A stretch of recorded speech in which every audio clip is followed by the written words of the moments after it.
Yeah, ain't today a day for celebration? So on this day, May 25th, 40 years ago in 1977, the movie Star Wars was released in theaters. I've gushed on and on about other Star Wars things on this channel. I haven't reviewed every single movie in the series yet. I'm gonna do that right now. So let's talk about the Genesis, the original, the classic Star Wars.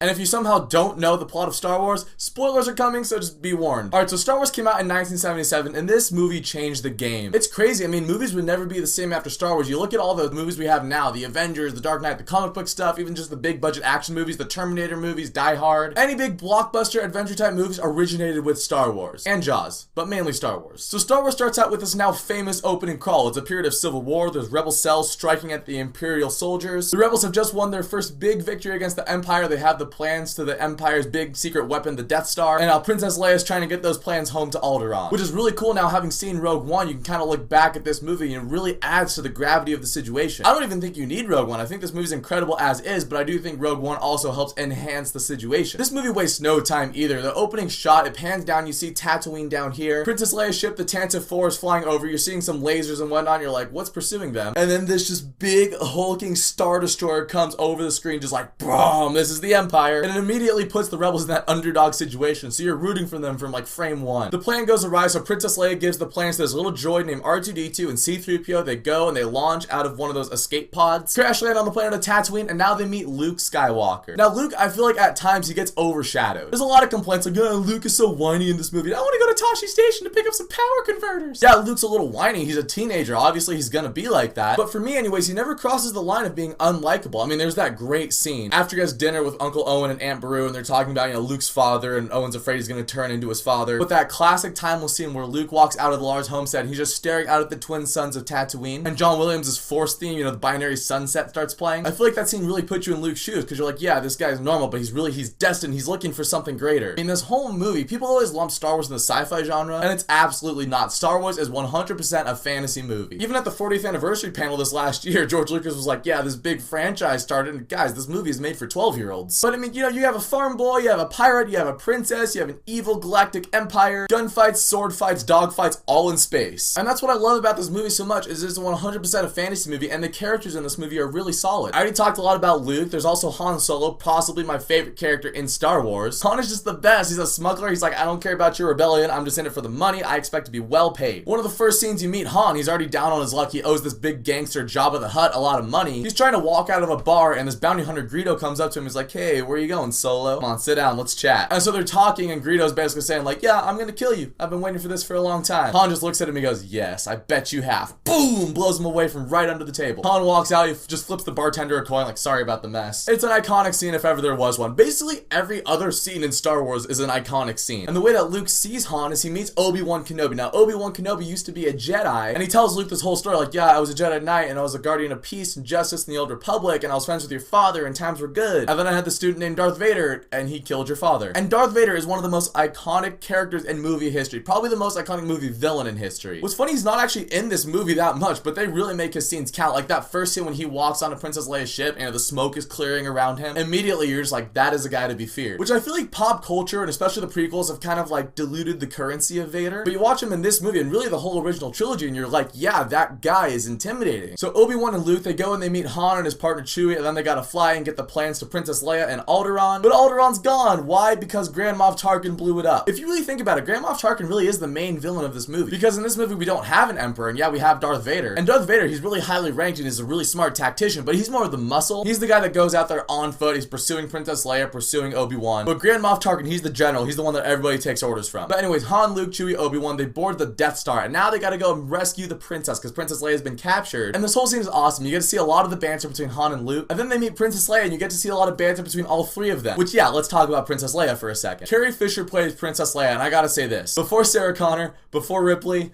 there was Princess Leia. She's great. I mean, she is a princess. Granted, you don't see her doing any, like, princess duties, but her planet got blown up, so that's why. But she's a princess, but she's also doesn't take crap from Han Solo. Like, she's dishing crap to him, Han's dishing crap back to her. Han and Luke both rescue Leia, and then they're locked in this corridor. A bunch of stormtroopers are shooting at them. They're ducking for cover. Princess Leia goes and grabs one of their guns. She's all, somebody's gotta save our skins. Pew, pew, pew, pew. boom, into the garbage chute, Flyboy. She's great. Han, Luke, Leia, Chewie, they're all just fantastic. What's really cool about this movie is it's the perfect movie. It stands on its own, and it has this main plot of Luke rescuing Leia, taking out the Death Star. You also have these kind of subplots that get brought up more in later movies. Even though that the stuff that they give you in this movie feels great, it doesn't feel like they're world building at all with these subplots. Now, what I'm really referring to when I'm talking about that is the whole Obi-Wan Vader confrontation. You don't know all the details, but when you see them meet in that corridor, you get the vibe, like these guys have history together. And you can go on and on about the choreography and how it's not that great. But what makes this scene so great, it's not the choreography, it's the emotion behind it, because even Vader tells Obi-Wan, he's like, when I left you, I was but the learner, now I am the master. And as they're leaving the Death Star, Luke sees the fight going on, he looks over at them, Obi-Wan looks at Luke, and then right there he just gives it up. He's like, alright, slice me down. He even tells Vader earlier, if you strike me down, I'll be more powerful than you could possibly imagine. And you're kind of like, what's he talking about? That doesn't make any sense. But Obi-Wan knows there's bigger picture things happening here, and again, the other movies and some of the TV shows delve deeper into that, but in this movie, you're still given enough to really enjoy it. And at this point, I have to talk about the music, because there's that scene right after this when Han and Luke, they're in the little like fighter cockpits of the Millennium Falcon, and they're trying to get rid of all the TIE fighters so they can jump to light speed. The music in that scene, as well as the entire movie, it's John Williams, it's perfect, it's iconic, it's classic. Right from the opening, the whole bum, ba-da-da, ba-da-da, you have the binary sunset, the whole bum, bum, bum, ba-da-da, Princess Leia's theme,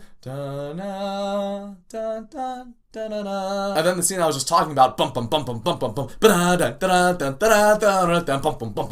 I can't sing to save my life, but I hope you guys enjoyed that. But they escape, and now we're setting up for the big climax of the movie. And this scene's awesome. It's a World War II dogfight in space. You have all these little pilots with Luke. You have Gold Leader, Porkins, Wedge Antilles. Red 3, standing by. Red 6, standing by. Red 5, standing by. When they're all saying their call signs, it gets you pumped. Right before the fight, though, Han runs off. He's like, hey, look, I don't care about your fight. I got my money for rescuing the princess. I gotta go pay off Jabba the Hutt. This guy's got a bounty on my head, and I like my head, so I want to keep it, so see ya. But the fight's going on, it's really exciting, really intense. At the end of it, Luke has the proton torpedoes that they have to shoot into the Death Star to blow it up. He has his targeting computer, but then he hears a voice who's saying, use the Force, Luke. Trust your feelings. Let go. And now you kind of get the sense of what Obi-Wan was talking about when he said, if you strike me down, I'll be more powerful. He's able to help Luke through the Force, and Vader's trying to get a lock on Luke, and he's all dodging him. He's like, oh, the Force is strong with this one. And then a great shot, you see Vader and these two other TIE fighters going towards him. You see this one TIE fighter explode. Vader looks up and he's like, what? And you just see Han come in. Yahoo! It comes back in to save the day. You're all clear, kid. Let's blow this thing and go home. And then Luke shoots the Death Star. Boom, the thing explodes. And the rebels have saved the day. It's awesome. It's a great happy ending. And from then on, let's just talk about the impact Star Wars has had. The special effects in this movie, for example, it's top notch. It's fantastic. This movie and Empire especially, you can watch some of the behind the scenes stuff on how they did the ships and the asteroids and the explosions and the lightsabers. And while I'm watching, especially these two movies, I'm just like, man, there's someone behind the camera. There's arts and there's craftsmen, and they're just going in there and doing the best that they can. And it really shows on screen. You really feel like a lot of time and effort went into making this movie. And it's also inspired countless millions. I mean, I know this one story. There was this guy, he was working as a truck driver, and I believe he was in LA, but he saw Star Wars opening day, he quit his truck driving job, and he went to film school because Star Wars just inspired him to make movies. And I'm trying to remember what that guy's name was. Oh yeah, it was freaking James Cameron. You also hear all these other stories. There's countless imitations of Star Wars. There was Tron, there was Dune, and then Star Trek. Around the time that Star Wars came out, they wanted to do this new Star Trek TV show with Kirk, with Bones. I don't know if Spock was attached to it, but they had like scripts ready, they had sets, and then all of a sudden Star Wars came out, and then they all just paused. They're like, whoa, okay.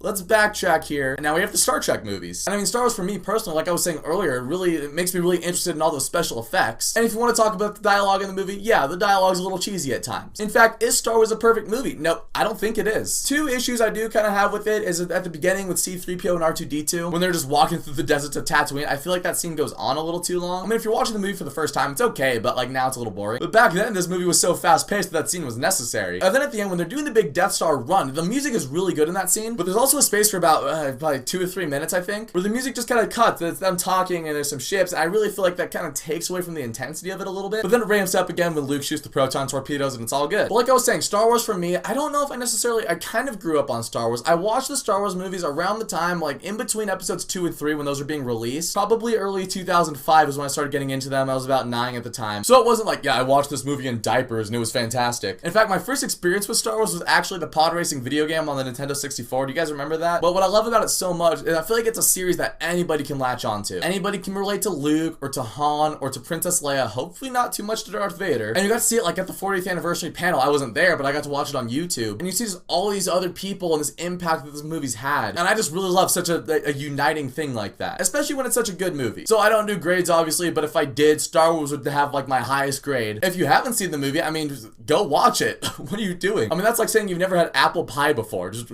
go watch it. And yes, my plan is to review all the Star Wars episode movies before episode 8 comes out this December. That's including Force Awakens, because I did make a video for Force Awakens. I never really counted that as much of a review though. It was kind of just me rambling on and fanboying out for about 20 minutes. So I'm gonna try to make like an actual legit review of Force Awakens as well. But in the meantime, thank you guys for watching this video. If you guys liked it, you can click subscribe and check out some of my other videos, and I'll catch you guys next time.